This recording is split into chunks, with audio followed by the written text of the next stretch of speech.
जैसे मैं मूसा के साथ साथ था, वैसे ही तेरे भी साथ रहूंगा। दस्तबरदार ना होऊंगा मैं तुझसे, दस्तबरदार ना होऊंगा मैं तुझसे, और तुझे ना कभी छोड़ूंगा। जैसे मैं मूसा के साथ साथ था, वैसे ही तेरे भी साथ रहूंगा। वैसे ही तेरे भी साथ रहूंगा।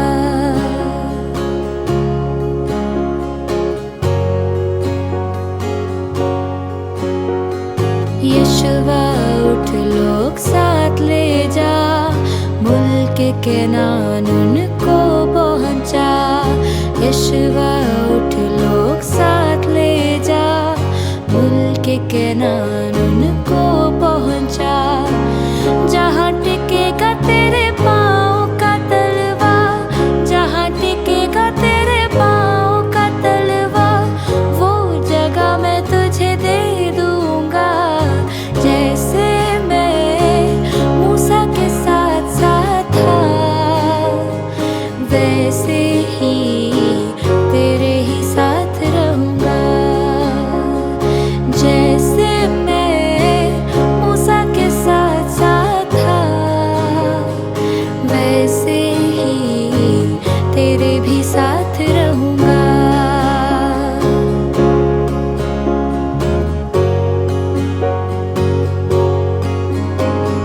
हौसला रख मजबूत हो जा, बेदिल ना हो खौफ न खा। हौसला रख मजबूत हो जा, बेदिल ना हो खौफ न खा। जिंदगी भर कोई शख्स तेरे सामने, जिंदगी भर कोई शख्स तेरे सामने ढेर खड़ा ना कभी रह सकेगा। जैसे मैं मूसा के साथ साथ था, वैसे ही तेरे भी साथ रहूंगा। जैसे मैं मूसा के साथ साथ था, वैसे ही तेरे भी साथ रहूंगा।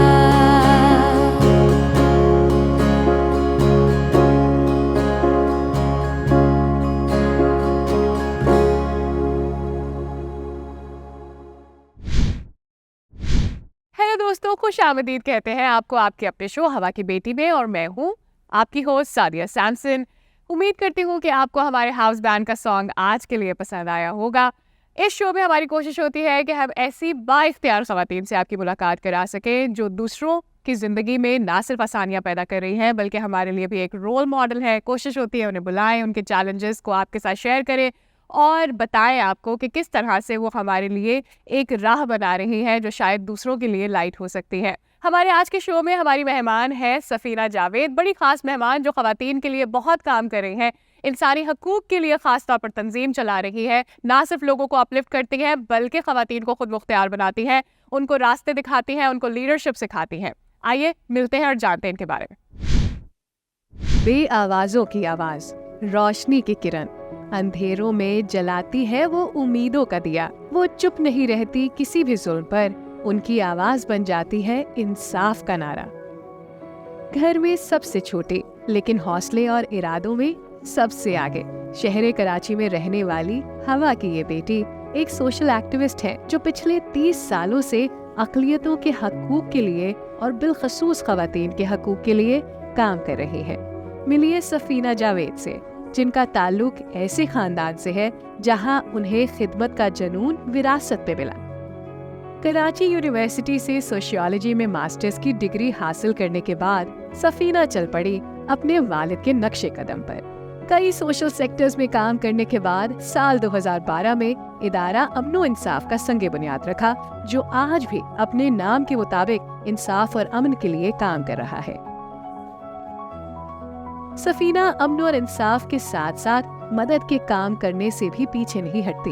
साल 2022 के सैलाब में सिंध के शहर जेकबाबाद और शिकारपुर के सैलाब ज़दगान के लिए भी उम्मीद की किरण बनी। सफीना का कहना है, जो कुछ भी करो दिल से करो, लोगों के लिए नहीं बल्कि अपने खुदा के लिए करो। सफीना जावेद सिर्फ एक सोशल एक्टिविस्ट नहीं बल्कि कराची की आवाज है। ये उन लोगों के लिए आवाज उठाती है जिनकी अपनी कोई आवाज नहीं। अगर दिल में खिदमत का जज्बा हो तो खुदा खुद राह दिखाता है। मिलते हैं हवा की बेटी सफीना जावेद से। तो दोस्तों, अब वक्त आ गया है कि हम आपकी मुलाकात कराएं। अपनी प्यारी सी मेहमान, हमारी खास मेहमान स्टूडियोज में हमारे साथ मौजूद है सफीना जावेद। आइए इनकी जिंदगी के बारे में बातें करते हैं। हेलो, कैसी हैं आप? Welcome to the show. Thank you जी, बहुत शुक्रिया।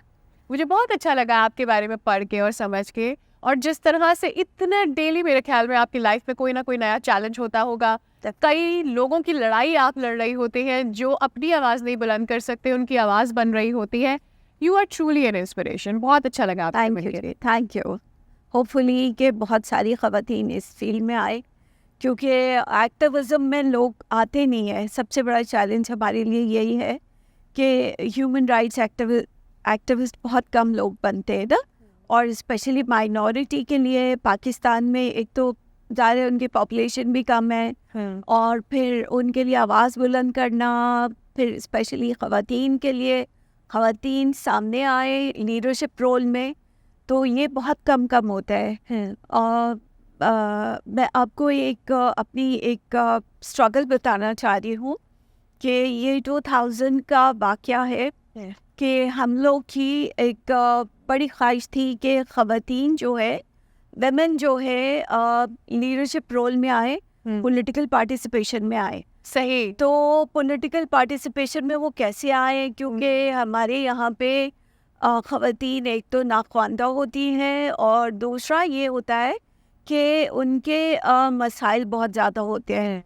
घर एक तो हरासमेंट होती है जब वो बाज़ारों में निकलती है रोड में, और दूसरा फिर ये होता है कि उनको अपनी घर की तरफ से उस तरह की सपोर्ट नहीं मिलती कि वो डर जाते हैं। उनको लगता है पॉलिटिकल प्रोसेस में आने के लिए कोई इनकरेजमेंट नहीं होती। लेकिन हम ये चाह रहे थे, हमसे मुराद जो हमारी ऑर्गेनाइजेशन भी है और बहुत सारी ख़वातीन का ये डिमांड थी कि वुमेन एम्पावरमेंट के लिए ज़रूरी है कि वो पॉलिटिकल प्रोसेस में आए। सही। तो ये परवेज़ मुशर्रफ साहब जब आए हैं सन 2000 में, तो उन्होंने हमारा ये डिमांड को पूरा किया। सही। फर्स्ट टाइम पाकिस्तान में ख़वातीन जो है पॉलिटिकल पार्टिसिपेशन में आई, यानी उनको वो फ्रीडम मिला और उनको वो सोच मिली कि वो इस तरफ आ सके। वो जो डर और खौफ और एक अचंभे सी की बात होती है लोगों के लिए कि ये क्या चीज़ है, यहाँ जाना क्यों ज़रूरी है। हाँ, अच्छा, ये चीज़ मैं आपको बताऊं कि ये पूरे पाकिस्तान में हुआ ना। लेकिन हम क्योंकि कैंपेन रन कर रहे थे कराची, पाकिस्तान, सिंध में, तो सिंध लेवल के ऊपर हमने ख़वातीन की मोबिलाइजेशन की, क्योंकि उनकी टेक्निकल सपोर्ट करने वाला कोई नहीं था। इलेक्शन कमीशन से जो मसले आते थे, फिर वो अपनी कैंपेन को किस तरह से रन करे, ये उनके लिए पॉसिबल नहीं था। सही। वो सारी टेक्निकल सपोर्ट हमने उनको दी, और साथ साथ में फिर हमने हर यूनियन काउंसिल में पूरे सिंध में सही एक कैंपेन रन की, उनके लिए सिटीजन एक्शन कमेटी बनाई ताकि हर लिहाज के ऊपर हुई।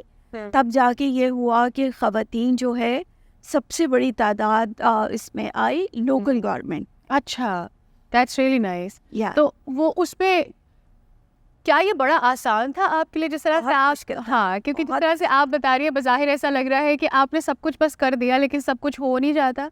बहुत स्ट्रगल होती है, बहुत रुकावटें होती है। लोग चाहते हैं बज़ाहिर के ख़वातीन पढ़ें, लेकिन जब वो बैरियर्स ब्रेक करने लग जाती हैं तो बहुत परेशानी भी होती है। कई उन लोगों को जो कि बज़ाहिर सफ़ेद पोश और बड़े अच्छे इंसान होते हैं, लेकिन उनके पीछे कई माफियाज छुपे होते हैं। तो व्हाट वाज योर स्ट्रगल आगे बढ़ने में? मेरी अपनी स्ट्रगल तो इस तरह से हुई कि एक हुआ था जो 1919 में 91 है या 92 है, उसमें ये हुआ कि एक नर्स थी सिविल हॉस्पिटल की, तो उसका रेप केस रिपोर्ट हुआ था हमें, और उसमें ये था कि वो जितनी नर्सेस थी उसको सपोर्ट नहीं कर रही थी, अच्छा। और उसकी वजह से वो हरासमेंट भी हुई। लेकिन फिर अच्छा, और उसका रेप किया उस डॉक्टर ने, सिर्फ उसी हॉस्पिटल के डॉक्टर ने। राइट। उसने अपने आप को बचाने के लिए खिड़की से छलांग मारी, उसकी दोनों टांगे टूट गई। तो हॉस्पिटल में ही थी, तो फिर उसके लिए हमने आवाज़ बुलंद की थी। सही। वहीं से हमने शुरू किया मेरी अपनी ऑर्गेनाइजेशन का कि हम वुमेन, क्योंकि वो क्रिश्चियन थी और उस तरह से उसको सपोर्ट नहीं मिल रही थी, तो उसी तरह से फिर ये आगाज़ हुआ कि हम अपनी तरह से ऑर्गेनाइजेशन बनाएं जो कि ख़वातीन के लिए उनको एम्पावर भी करें, उनकी लीडरशिप भी करें, और उनके साथ जो डेली प्रॉब्लम्स होते हैं उनके लिए लॉबी भी करें, काउंसलिंग भी करें, शेल्टरिंग भी करें। शेल्टरिंग हम लोग वैसे नहीं करते क्योंकि जो इस तरह के केसेस में हो जाते हैं तो वो फिर गवर्नमेंट के इदारों में उन्हीं के शेल्टर अकोमोडेशन करती हैं आप उन। हाँ, गवर्नमेंट के शेल्टर होम में ही ज़्यादातर हम उनको रखते हैं ताकि उनकी सेफ्टी और सिक्योरिटी। लेकिन आपके पास उनकी सुपरविजन रहती है, आप उनकी Definitely. काउंसलिंग करते रहते हैं। Definitely, right. होता है। अच्छा, अब मुझे ये जानना है कि सोशल एक्टिविज्म इतनी वास्ट फील्ड है और इसमें लोग हर तरह का काम कर रहे हैं, बच्चियों के साथ, ख़वातीन के साथ, मर्दों के साथ, बेघरों के साथ, सो ऑन। बहुत सारे मसाइल हैं जिनको माशरे में मेरे ख्याल में एड्रेस करने की ज़रूरत होती है। आप किस तरह से काम कर रहे हैं, क्या कर रही है ये ऑर्गेनाइजेशन, हमारे भी उसके साथ शेयर कीजिए। अब इस तरह से ये कि हम लोग ने ज़्यादातर जो फोकस किया है, एक तो वुमेन एम्पावरमेंट के लिए एडवोकेसी और लॉबी, पार्लियामेंटेरियंस के साथ हम लोग लॉबी करते हैं और उनके साथ एडवोकेसी करते हैं ताकि लॉ बना सके। दूसरा, ग्रास रूट लेवल के ऊपर हम ज़्यादा तवज्जो देते हैं, सही। उनके साथ जाते हैं, उनको अवेयरनेस के काम करते हैं हर जगह के ऊपर, सही। और साथ में उनकी लीडरशिप स्किल को इन्हांस करने के लिए उनकी ट्रेनिंग करवाई है। तो आज आप अगर मैं देखती हूँ तो बेशुमार छोटी उम्र की बच्चियाँ भी और वैसे भी बच्चियों के अलावा यूथ हमारी एक उन्होंने ह्यूमन राइट्स की ट्रेनिंग भी ली, वुमेन राइट्स की ट्रेनिंग भी ली, ये एक्सट्रीमिज़म को किस तरह से काउंटर करते हैं उसकी भी ट्रेनिंग उन्होंने ली। सही। तो ये एक बहुत बड़ी तादाद है जो हमारी यूथ को एम्पावर करती है, उन्हें सेंसिटाइज करती है, और उन्हें पता होता है कि हम अगर इस तरह का, क्योंकि जिस तरह से एक्सट्रीमिज़म बढ़ रहा है तो उनको काउंटर करने के लिए बहुत ज़रूरी है कि उन्हें पता चले कि कौन कौन से इदारे हैं जहाँ से हमें हेल्प मिल सकती है। सही। तो इस तरह की ट्रेनिंग हमने उनकी करवाई है। वो ख़वातीन जो आपको रीच करना चाहती है, जो आपके साथ काम करना चाहती हैं, जिनको आपकी मदद की ज़रूरत है, किस तरह आप तक पहुंच सकती हैं? अभी इन दिनों में तो हमने मैं काम करती हूँ औरत मार्च के साथ। सही। औरत मार्च के लिए कोई ढकी छुपी बात नहीं है, हर कोई उनको रीच आउट करता है, सोशल मीडिया के थ्रू भी कर सकता है। हमारे टेलीफोन नंबर्स, हमारी वेबसाइट्स सारी उनके लिए अवेलेबल्स होती है, और इस तरह से वो हमारे पास आ जाती हैं। बेशुमार केसेस होते हैं सही। जो कि हम डील कर रहे होते हैं। सही। और दूसरा मैं बताती चलूँ कि औरत मार्च के हवाले से बेशुमार इस तरह से केसेस होते हैं उनके लिए जो मार्चेस होती हैं। पाकिस्तान में पहली दफ़ा ऐसा हुआ है कि 2019 में, फिर उसके बाद 2021 और फिर 23rd तक हमने की है ये मार्चेस, 24th भी, सॉरी। तो उसमें पहले साल में हमारे 5,000 हुए, 20,000, 15,000, इस तरह से करके हमारी मार्चेस होती हैं, और उसमें बेशुमार हमारी कम्युनिटी की ख़वातीन की तादाद बहुत ज़्यादा होती है। सही। और ये सिर्फ इसी वजह से हुई कि वो सेंसिटाइज हुई हैं, उन्हें पता है कि हम अपने आप को किस तरह से यूनाइट करें, और अभी इन दिनों में हम उनकी यूनियन बनाने की कोशिश कर रहे हैं। अच्छा। लेबर राइट्स को क्योंकि एड्रेस करने की हम कोशिश करते हैं। ये आपके फ्यूचर प्लान्स हैं? तो फ्यूचर प्लान्स हम कंटिन्यू कर रहे हैं। ओके। हर एरिया में हम जा रहे हैं और उनको यूनियनाइज कर रहे हैं। ठीक। अपनी लाइफ की बिगेस्ट अचीवमेंट मैं आपको अगर कहूँ कि आपको लगता है कि ये जो आपने कर दिखाया, ये शायद वो चीज़ थी जो आपका ड्रीम था जो पूरा हो गया, या वो अचीव कर लिया जो आइंदा आने वाली नस्लों के लिए भी एक सबक होगा या उनके लिए एक राह होगी? नहीं, मैं नहीं समझती कि पाकिस्तान में अब तक कोई, मैं कह सकूं कि अचीवमेंट, वैसे तो बेशुमार अवार्ड मुझे मिले हैं, लेकिन मैं नहीं समझती कि कोई बहुत बड़ा हमने मार्का सर किया है या अचीवमेंट हुई है। मेन चीज़ ये है कि हमारे लोगों को जस्टिस मिले, और जस्टिस नहीं मिलता। जस्टिस हमेशा डिले होता है, डिनाई होता है, और जब तक जस्टिस नहीं मिलेगा तब तक आवाम ग्रास रूट लेवल के ऊपर जो ख़वातीन हैं। अब मैं एक बात बताऊं आपको, अभी ये रिसेंटली लास्ट वीक की बात है कि वही हुआ, रेप केस ही हुआ था सरजानी टाउन के एरिया में, मैं औरत का नाम नहीं बताऊंगी, और 3 लड़कों ने उसके साथ रेप किया है। और फिर जब हमारे रीच आउट हुए हैं हमारे साथ, तो उसकी FIR नहीं दर्ज हो रही थी। तो इस तरह से, क्योंकि लॉ इन्फोर्समेंट के साथ हमारे ताल्लुकात, इन्फ्लुएंशियल पर्सनालिटीज़ होती हैं, वो FIR नहीं कटने देती हैं, फिर उस तरह से केसेस आगे नहीं बढ़ते। वो इन्फ्लुएंशियल नहीं थी, पर्सनालिटी नहीं थी, वो इस तरह के करप्ट लोग, नौजवान थे जो कि दादागिरी करके और सही। इस तरह से करके वो कर रहे थे। और उन्होंने उस औरत को इतना डराया कि जब हमने SSP लेवल के ऊपर बात हो गई, उसकी FIR रजिस्टर होने लगी, तो वो बैक हो गई। उसने बैकआउट कर दिया कि मैं FIR रजिस्टर नहीं करवाऊंगी, क्योंकि अगर मैं उस तरह से बातचीत के ज़रिए मेरा मसला हल हो रहा है। लेकिन वो सिर्फ अपने उसको देख रही थी, इंडिविजुअल केस को देख रही थी, और हम जा रहे थे कि उन लोगों को एड्रेस करें, उन लोगों को ज़रूर पकड़ाएं, ताकि नेक्स्ट टाइम के लिए वहाँ पे इस तरह का ना हो। क्योंकि वो वहाँ पे गैंग है जो कि इस तरह की ख़वातीन, और गैंग भी ख़वातीन चलाती हैं। जी, जो तो कि- आपकी बात मुझे ये समझ आई कि लोग डर भी जाते हैं, उनको समझ नहीं आता कि उनके बहुत पास, हाँ, और फिर वो उसको फॉलो नहीं करना चाह रहे होते। फिर जुडिशरी के जो मामलात हैं, लीगल मामलात इतना टाइम ले लेते हैं कि लोगों का ईमान भी ज़रा कमज़ोर हो जाता है, नहीं, टकबगाने लग साथ जाता है, साथ मुश्किल हो जाता है। मुश्किल होती है ना, क्योंकि डेली वेजेस के जितने भी मजदूर होते हैं वो अपने काम के ऊपर जाएं या कोर्ट के चक्कर लगे। एग्जैक्टली। इस तरह की चीज़ें बहुत होती हैं। ठीक। इकोनॉमिक कंडीशन बहुत ज़्यादा काउंट होती है कि आप अपने केस को फॉलो किस करें। हद तक फॉलो कर सकेंगे और कहाँ तक उसको लेकर जाना चाहते हैं।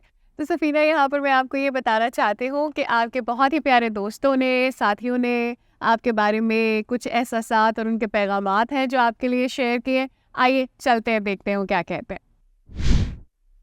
सफ़ीना को जो खुदा ने सलाहियतें दी हैं और जो उसकी नेचर है, वो दूसरों का ख्याल करना और दूसरों के दुख दर्द को अपना समझना और दूसरों के काम आना और हर किसी का ख्याल करना, ये मैं समझती हूँ कि ये खुदा की तरफ से गिफ्ट है, वो गिफ्टेड है। She is a very prominent personality in the development sector, और इनकी जो कंट्रीब्यूशन है सोसाइटी के लिए वो किसी तारुफ की मोहताज नहीं है। और इनकी ऑर्गेनाइजेशन ने बड़ी डोनर्स के साथ काम किया है। इनकी organisation, I am part of it, like USAID, UK-AID and और बड़ी डोनर एजेंसीज के साथ काम किया है। एज अ मदर आप कह लें, she is really nice.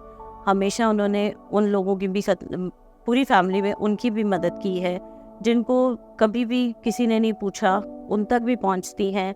Even unknown लोग अगर कोई इनके पास आता है और अपनी कोई भी परेशानी बताता है, तो कभी इन्होंने ये नहीं सोचा कि ये रिलेटिव नहीं है या ये हम मुझे पे बैक नहीं कर सकेंगे। किसी की भी खिदमत करना और किसी के भी काम आना, ये इनका एक पॉजिटिव पॉइंट है। और मैं समझती हूँ कि ऐसे लोग दुनिया में बहुत कम होते हैं। तो ये थे लोगों के पैगामात आपके लिए, और वो क्या सोचते हैं आपके बारे में। कैसा लगा आपको जान के? बहुत अच्छा लगा और अमेजिंग। मैं हैरान हूँ कि मुझ में इतनी कैपेबिलिटी है, और लोग नोट भी करते हैं। सबसे बड़ी चीज़ ये है कि आई एम इम्प्रेस कि मैं इतनी अच्छी हूँ। अच्छा, मुझे ये बताइएगा कि बार बार जब हम अपने काम कर रहे होते हैं, तो जो हमारा फेथ होता है वो हमें ये याद कराता रहता है कि किस तरह से खुदा आपके साथ है, आपकी मदद कर रहा है। आपके फेथ ने कब कब आपको उठाया है और आपको लगा कि ये सिर्फ खुदा ही कर सकता है? 2008 की बात है जब बेनज़ीर की असैसिनेशन हुई है। तो उस वक्त मेरी रिस्पॉन्सिबिलिटी ये थी कि हम लोग काम कर रहे थे प्रिजाइडिंग ऑफिसर की ट्रेनिंग के लिए।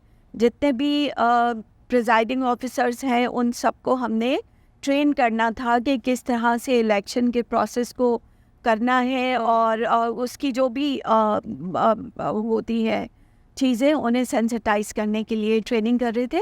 सही। तो इत्तेफाक ऐसा हुआ कि एक दिन पहले, ट्रेनिंग से एक दिन पहले मैं गई हूँ अपने पार्लर में, और पार्लर में जाके मैं थोड़ा सा, क्योंकि इतना थक जाते थे कि अपने आप को थोड़ा सा रिलैक्स और पिक करने के लिए कि थोड़ा सा फ्रेश अप हो जाए हम लोग, जी। और अपने आप को थोड़ा प्रेजेंटेबल बनाने के लिए बहादुराबाद में पार्लर था मेरा।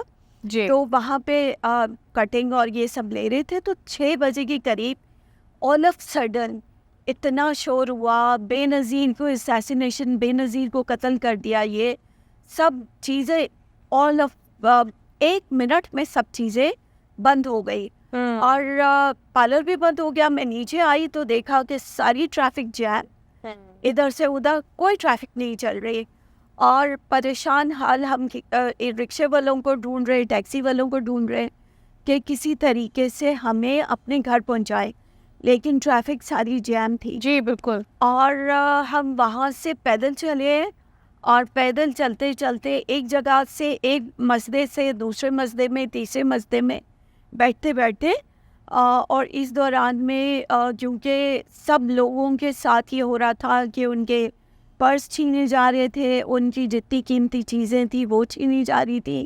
और जलाव हो रहा था, घेराव हो रहा था, और मस्जिदों को आग लगा रहे थे, पथराव हो रहा था। उस सारे अरसे में मेरा बिलीव था कि खुदावन मेरे साथ है, और मैं तई ज़बूर पढ़ती जा रही थी। पता नहीं 1 मिनट में मैंने कितने हज़ार तई ज़बूर मैंने पढ़ लिए थे, और 2 घंटे तक हम पढ़ते रहे, क्योंकि मैं तकरीबन 2 से 4 घंटे में अपने घर गई। मुझे अपनी भी फ़िक्र, मेरे साथ एक दूसरी लड़की थी, वो भी क्रिश्चियन थी, उसकी भी फ़िक्र थी कि हम कैसे पहुंचेंगे और यहाँ से गुजर पाएंगे, क्योंकि वहाँ पे जितने भी क्रिमिनल्स बच्चे थे वो सब निकल आए थे बाहर उस वक्त कराची में। तो एक तो ये था, और दूसरा मेरे पास कैश बहुत ज़्यादा था मेरे पर्स में। मुझे ये था कि नेक्स्ट डे की एक्टिविटी करनी है, तो वो सारी चीज़ें मेरे पास ही थी मेरे पर्स में, तो उसकी भी मुझे फ़िक्र थी। लेकिन खुदा का करना ऐसा हुआ है कि हम बलोच कॉलोनी पुल तक पहुँचे हैं। उन्होंने उस बस को, जिस बस में हम आ रहे थे, उस बस को, वो सारे लोगों को उतारे और जला दिया, और जितने लोग थे वहाँ से निकल के साइट के ऊपर आ गए, क्योंकि ज़ाहिर है हम किसी किस्म की पुलिस की मदद नहीं ले सकते थे। जी। मेरे हस्बैंड खुद पुलिस में हैं, और वो सब जितनी पुलिस थी वो सब छुप गई थी, क्योंकि उन्हें मार रहे थे सब के सब, सारे लोग। कुछ बलोच बच्चे वहाँ से आए हैं, और उन्होंने ख़वातीन को एक साइट के ऊपर किया है और अपनी उसमें ले लिया, और हमें ले लिया कि किसी तरह से इन सबको निकाल के उनके घरों तक पहुँचाए। हमने एड्रेस बता दिया था। तो उस वक्त साथ ही में हमारे पास पथराव हो रहा था, जलाव हो रहा था, पत्थर भी लग रहे थे सबको, जितनी भी तकरीबन 30-40 ख़वातीन थी जो कि हमारे साथ चल रही थी उस काफ़िले में। और उसी में से एक मर्तबा भी ऐसा नहीं हुआ, न मेरे साथ ना उस बच्ची के साथ, कि उनको पत्थर लगे, बाकी सबको लग रहे थे। क्योंकि यूँ लगा होगा, आपको यूँ महसूस हुआ होगा कि जैसे खुदा का फरिश्ता आया और उसने ऐसे ही हुआ है कि औरा बन गया है, और हमें, और वो आपको ले गए, वो नज़र नहीं आ रहे, बाकी सब लोगों को वो हो रहा था। तो ये सब मेरा अपना एक्सपीरियंस है, और मेरा बिलीव है कि अगर जब हम खुदा के ऊपर यकीन करते हैं तो वो हम इतने बड़े हमलों से बचाता है। और यकीनी तौर पर जब आप खुदा पर ईमान रखते हैं तो आपका फेथ आपको ऐसे बहुत सारे पहाड़ों को आपके लिए सरका देता है जो आपको लगता है शायद वो नामुमकिन होंगे। अच्छा सफ़ीरा, यहाँ पर हमें लेना है एक ब्रेक, और हमारे व्यूअर्स के लिए मैं बता दूं कि इस ब्रेक के बाद जब हम वापस आएंगे तो हम खेलेंगे हमारी गेस्ट के साथ गेम ये या वो। चलते हैं ब्रेक पर, वापस आएंगे हमारे साथ ही। वेलकम बैक दोस्तों। अब वक्त आ गया है कि हम हमारी प्यारी दोस्त सफीना जावेद के साथ खेले वो गेम जिसका मुझे रहता है बहुत इंतजार। गेम है ये या वो। रूल्स बड़े सादा से है, हर सवाल का जवाब देना है, कोई भी जवाब गलत या सही नहीं है। सफीना, क्या आप रेडी है? हाँ, श्योर श्योर। अच्छा, मेरा पहला सवाल आपसे ये होने जा रहा है कि क्या आप नूह की कश्ती ताबीर करेंगी या फिर सुलेमान का टेम्पल? सुलेमान का टेम्पल। क्या वजह हो सकती है? इसलिए कि टेम्पल के लिए बहुत कोशिश हो रही है और वॉर भी बहुत ज़्यादा हो रही है और सही। हम चाहते हैं कि जीसस क्राइस्ट के टाइम जल्दी जल्दी आए ताकि तो आपका विजन Justice है हो, उसके हाँ। लिए। अच्छा, मेरा अगला सवाल आपसे ये है कि किसको प्रेफर करेंगी कि आपके भाई आपको गुलामी के लिए बेच दे या फिर ये कि आप अपने बाप के सामने मसबे पर हो कुर्बानी के बर्रे के तौर पर? अपने बाप के सामने कुर्बानी के मसबे के तौर पे। लड़कियां वैसे भी कुर्बान हो जाती हैं हर चीज़ पे, बहुत सारी चीज़ों पे कॉम्प्रोमाइज़ करती हैं, लेकिन बिब्लिकल पॉइंट ऑफ व्यू से देखें तो हमारा पूरा ईमान है कि खुदा हमें हर मुश्किल से बचाता है और उसका नेमल बदल देता है। अगर दो लड़ाइयाँ मैं कहूँ कि आपको लड़ने का मौका मिल सकता है, वैसे तो आप बहुतों की जंग लड़ रही हैं, क्या आप जाति जूलियत को मारने के लिए उससे लड़ाई करना चाहेंगी या फिर फिलिस्तीनियों के अगेंस्ट जाके जंग लड़ेंगी? जाति जूलियत को मारना ज़्यादा चाहूँगी। सही। दो बड़े ही मशहूर वाक़े हैं, एक जीसस क्राइस्ट की पैदाइश और फिर एक जीसस क्राइस्ट की वो अज़ियत से जो वो गुजरे और फिर मौत तक का सफ़र। आपको क्या ज़्यादा मुतासिर करता है जो आप समझती है कि आप खुद विटनेस करना चाहेंगे? मैं जीसस क्राइस्ट की पैदाइश जो वो था, एक वो जो हम बाइबल में सारे उसके वाक़यात देखते हैं और उसकी आमद है और आमद के साथ जो एक एनवायरनमेंट बनता है, खुशी का माहौल। ठीक, एक कश्ती है जो कि नूह की है, उसमें बड़े सारे जानवर हैं, हर तरह की स्मेल से वो भरे हैं, आवाज़ें आ रही हैं। क्या आप उस कश्ती में जाना चाहेंगे फिर, या आपको लगता है यूना नबी की तरह किसी मछली के पेट में कुछ दिन गुजारना चाहेंगे? दोनों सूरतों में बचत तो हमारी हो ही जाएगी, लेकिन मैं बड़ी सी किश्ती में जाना चाहूँगी जानवरों के साथ।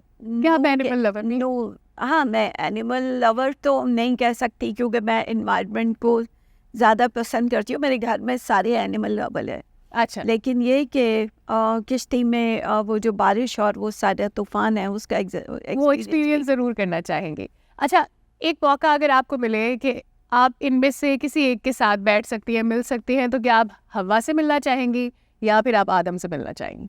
आदम से। वैसे तो मैं हवा के साथ ज़रूर मिलना चाहूँगी, जो बिब्लिकल पॉइंट ऑफ व्यू से है कि हवा ने अपना वो गलत डिसीजन किया, तो मैं पूछना चाहूँगी कि क्यों ऐसा किया था, क्या उनको इसमें इंस्पिरेशन क्यों हुई कि शैतान के बहकावे में आ गई। तो सफीना, इसके साथ ही मेरा ये आखिरी सवाल था गेम के हवाले से। आई होप आपने एंजॉय किया होगा, मुझे बहुत मज़ा आया। मुझे भी बहुत मज़ा आया आप लोगों की एनर्जेटिक टीम के साथ मिलके और आपके लवली क्वेश्चंस और इंस्पिरेशंस, आपसे भी बहुत सीखी, बाकी जितने भी साथी हैं उनसे सीखी, और होपफुली कि इस तरह के मौके हमारी आने वाली यूथ और यंग जनरेशन को भी मिलेंगे। डेफिनेटली। जाते जाते एक आखिरी सवाल मेरा आपसे ये होगा कि क्या आप समझती है कि विमेन एम्पावरमेंट के लिए 3 वो अहम चीज़ें या वो अहम पिलर जो आप शेयर करना चाहते हैं? एक तो उनको अपना पता होना चाहिए राइट क्या है, उनके हुकूक, और दूसरा उनमें एम्पावरमेंट के लिए सबसे बड़ी चीज़ होती है कि उनमें खुद एतमादी, ठीक है, वो होनी चाहिए, और तीसरा कम्युनिटी की और फैमिली की सपोर्ट। जितने भी हमारे यहाँ पे मेल देख रहे हैं, तो मेरी उनसे यही रिक्वेस्ट है कि वो अपनी बच्चियों को बिल्कुल उस तरह से तरबियत करें जैसे लड़कों के लिए करते हैं। इनेबल एनवायरनमेंट दे सारी ख़वातीन को भी, उनको पढ़ने के लिए, उनके काम के लिए, उनके आने जाने में ना सिर्फ सपोर्ट करें बल्कि उनको हर जगह के ऊपर वो मौक़े भी फराहम करें कि वो अपनी मर्ज़ी से सारे काम कर सकें। बहुत शुक्रिया सफीना you, जावेद, बहुत आपने वक्त शुक्रिया। निकाला हमारे लिए और हमारे शो पर आए। तो दोस्तों, अब चलते हैं फरा और रुबीना की जानिब, जानते हैं आज वो हमें किन से मिला रहे हैं। रुक करेंगे ब्यूटी कॉर्नर का। हेलो दोस्तों, मैं हूँ रुबीना। और मैं हूँ Farah. Welcome to beauty corner. और दोस्तों, आज हम इनर और आउटर ब्यूटी के बारे में चिट चैट करेंगे, गपशप करेंगे। हमारे साथ है फरा। तो कैसी है फरा? मैं बिल्कुल ठीक। अच्छा फरा, अब मुझे लगता है जब भी ब्यूटी का कोई वर्ड आता है हमारे पास तो हमेशा थॉट्स डिफरेंट हो जाती है। एक स्माइल आ जाती है और हम समझते हैं कि ये बड़ी एक डिफरेंट चीज़ है, जबकि एक नेचुरल चीज़ भी है। और मुझे लगता है सम टाइम हम इस चीज़ को अपने ऊपर बहुत ज़्यादा लेते हैं। मुझे एक फीलिंग आ रही थी कि जैसे मैं परसों बाज़ार गई और मैंने एक ऐसी लेडी को देखा जो थोड़ी सी ना डिसेबल थी और उनको चलने में इतनी प्रॉब्लम हो रही थी और मदद भी नहीं कोई कर रहा था। एक बहुत ना अंदर से फीलिंग आई, क्या हमारी इनर ब्यूटी यही है? आउटर ब्यूटी को हम फोकस्ड करते हैं, लेकिन इनर ब्यूटी क्या है कि हम दूसरों के लिए कैसे हेल्पफुल हो सकते हैं? क्या आप समझती हैं हमारे माशरे में, हमारे मुल्क में कोई ऐसी सहूलियात हैं जो इन लोगों को कंफर्टेबल फील करवाएं? डेफिनेटली रुबीना, आजकल जैसे देखा जाए हम लोग बाहर के ममालिक में जाते हैं तो वहाँ डिफरेंट मॉल्स में या हर जगह पे और पाथवे बने हुए हैं ऐसे लोगों के लिए, ताकि वो इजीली हर अपने रोज़मर्रा के काम कर सकें। लेकिन हमारे मुल्क में अभी फ़िलहाल मैंने देखा है कि बड़े बड़े जो मॉल्स हैं उनमें है अवेलेबल, जैसे एलिवेटर्स हैं या डिफरेंट पाथ्स उन्होंने बना दिए, लेकिन जो नॉर्मल मोहल्ले हैं, इस तरह की जगह हैं, उन पर कोई ऐसी फैसिलिटी नहीं है कि ये लोग अपने आप को दूसरे लोगों में ब्लेंड इन कर सके। तो मुझे लगता है कि हमें हमारे मुल्क में ज़रूरत है इस तरह की चीज़ों की, और लोगों को भी चाहिए कि एक दूसरे के लिए थोड़ा हेल्पफुल हो सकें। जी फरा, ये तो सहूलतों की बात थी, लेकिन मुझे ऐसा लगता है कि सम टाइम हमारे जो रवैये हैं वो भी दूसरों के लिए बहुत हर्टफुल होते हैं। तो क्या आप समझती हैं कि हमारे रवैये कैसे होने चाहिए? आपका क्या ख्याल है? डेफिनेटली मैं आपकी बात से अग्री करूँगी। हमें अपने रवैयों को बदलने की बहुत ज़रूरत है। बेशक। आजकल माशरे में इस तरह है कि अगर कोई डिसेबल है या किसी का कोई भी इशू है, लोग उसको टॉन्ट करना नहीं रुकते। हर किसी को मतलब उनको ये लगता है कि हमारा इस पे कमेंट पास करना बहुत ज़रूरी है। सीरियसली। इसी तरह मैं एक लेडी को जानती हूँ जो थोड़ी डिसेबल थी, और उनका जो पहनने ओढ़ने का स्टाइल था बहुत आउट क्लास था। वो हर वक्त अप टू डेट रहती थी। उनके जूते, कपड़े, स्टाइलिंग बहुत मुझे बहुत अट्रैक्ट करती थी। लेकिन लोग फिर भी उनको भी कमेंट करते थे कि अभी तो देखो ऐसी है तो इतने फैशन मारती है, अगर सही होती तो अपने आप को पता नहीं क्या समझती।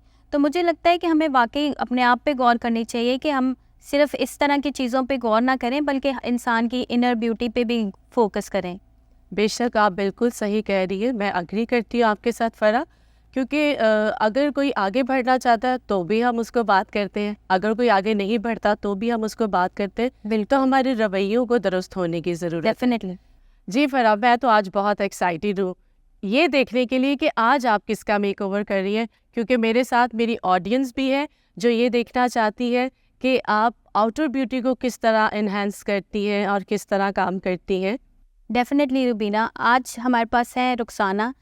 वो जब मेरे पास आई तो मुझे उनको देख के बहुत बुरा फील हुआ, कह सकती हूँ, क्योंकि उनको लगता था कि उनकी लाइफ में आगे बढ़ने के लिए कोई मोटिवेशन नहीं है, कुछ नहीं है, और क्योंकि वो डिसेबल है तो उनको लगता था शायद मैं सोसाइटी में ब्लेंड इन नहीं हो सकती हूँ, या मैं कुछ आगे बढ़ के कुछ कर नहीं सकती हूँ, और अपनी लाइफ में भी उनकी कोई मोटिवेशन नहीं है कि अपने आप को ड्रेसअप कर सकें। उनको लगता है कि शायद मेरी डिसेबल की वजह से मेरी लाइफ में कुछ है नहीं करने को। तो आज हम उनका मेकओवर करेंगे ताकि उनको थोड़ी मोटिवेशन आए। ऑब्वियसली मेकओवर आपकी सब चीज़ों को बदल तो नहीं सकता है, लेकिन कुछ हद तक हम उनकी हेल्प कर सकते हैं। जी फरा, आप बिल्कुल ठीक कह रही है। नाजरीन, हम भी इस चीज़ का बहुत ख्याल रखें कि सिर्फ हम आउटर ब्यूटी को फोकस नहीं करने वाले हों, बल्कि जो हमारी इनर ब्यूटी है, जो हमारी फीलिंग्स हैं, वो हमारे फेस पर जब आती हैं तो वो हमें और खूबसूरत बनाती हैं। तो हम सब यही उम्मीद करते हैं और यही चाहते हैं कि एक दूसरे की हेल्प करें अपने रवैये से, अपनी मोहब्बत से और अपने वर्ड से, क्योंकि हमारे पॉजिटिव वर्ड्स ही दूसरों के लिए हेल्पफुल होते हैं। डेफिनेटली। चलें दोस्तों, मेकओवर का प्रोसेस शुरू करते हैं। हमारे पास आई बहुत ही खूबसूरत रुखसाना, और हमने सबसे पहले इनके आईब्रोज को मैप करके शेप किया, जिससे इनकी आईज काफ़ी डिफाइन हो गई। और फिर हमने इनके बालों में काम शुरू किया और इनके बालों को कर्ल्स किया। हेयर स्टाइल हमेशा हमने फेस को और आउटफिट को देख के करना चाहिए, तभी वो हम पे ज़्यादा कॉम्प्लीमेंट करता है। फिर हमने फाउंडेशन अप्लाई किया, आई शेड में थोड़ा सा शिमर ऐड किया। अगर आपका इवनिंग इवेंट है और आपका ड्रेस बहुत सिंपल है तो शिमरी शेड बहुत अच्छा लगेगा। Then we applied mascara, eyebrow को ब्राउन शेड लगाकर और डिफाइन किया। हमने इनके न्यूड लिपस्टिक अप्लाई की और इस सब के बाद ये रहा रुखसाना का फाइनल लुक।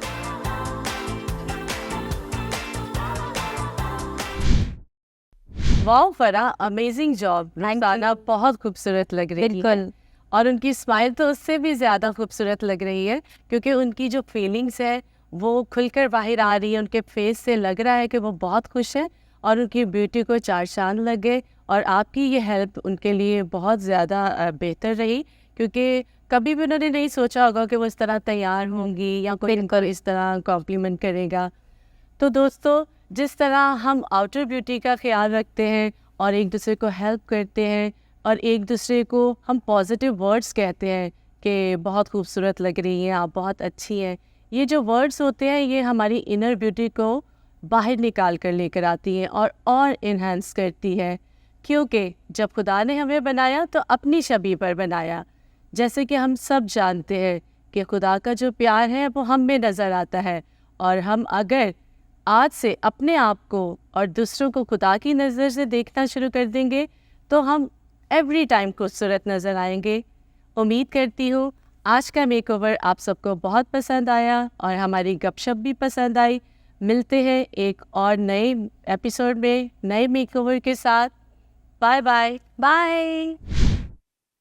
वाह रुबीना और फरा, आपकी टीम मिलकर इतना खूबसूरत काम करती है। और रुखसाना, मुझे उम्मीद है कि आपको अपना मेकओवर बहुत पसंद आया होगा।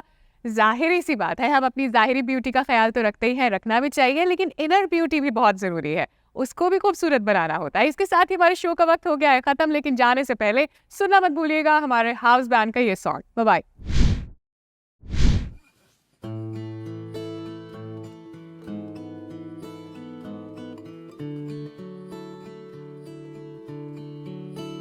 प्रभु ले ले मुझे तू बाहों में, कहीं गिर ना जाऊं गुनाहों में। प्रभु ले ले मुझे तू बाहों में, कहीं गिर ना जाऊं गुनाहों में।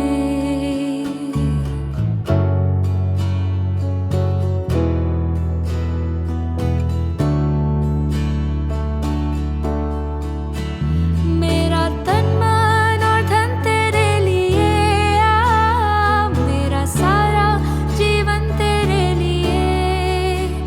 मेरा तन मन और धन तेरे लिए, मेरा सारा जीवन तेरे लिए। मुझे ले चल तू अपनी राहों में, कहीं गिर ना जाऊं गुनाहों में। प्रभु ले ले तू अपनी बाहों में, कहीं गिर ना जाऊं गुनाहों में।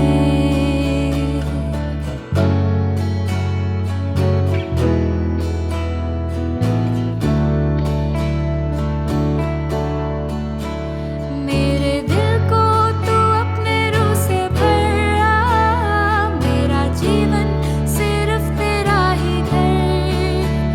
मेरे दिल को तू अपने रूह से भर आ, मेरा जीवन सिर्फ तेरा ही घर। तू ही तू हो मेरी राहों में, कहीं गिर ना जाऊं गुनाहों में। प्रभु ले ले मुझे तू बाहों में, कहीं गिर ना जाऊं गुनाहों में।